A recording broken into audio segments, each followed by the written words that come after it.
ചന്തമേറിയ പൂവിലും ശബളാഭമാം ശലഭത്തിലും സന്തതം കരതാരിയെന്നൊരു ചിത്രചാതുരി കാട്ടിയും ഹന്തചാരു കടാക്ഷമാലകൾ അർക്കരശ്മിയിൽ നീട്ടിയും ചിന്തയാം മണിമന്ദിരത്തിൽ വിളങ്ങും ഈശനെ വാഴ്ത്തുവിൻ.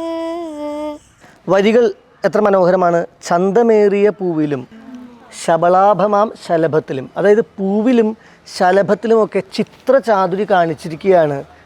ആരാണ്? ചിന്തയാം മണിമന്ദിരത്തിൽ വിളങ്ങുന്ന ഈശൻ. ആ ഈശനെ വാഴ്ത്തുന്ന, വണങ്ങുന്ന, വന്ദിക്കുന്നതാണ് ഈ വരിയുടെ ഏറ്റവും വലിയ ശ്രേഷ്ഠത.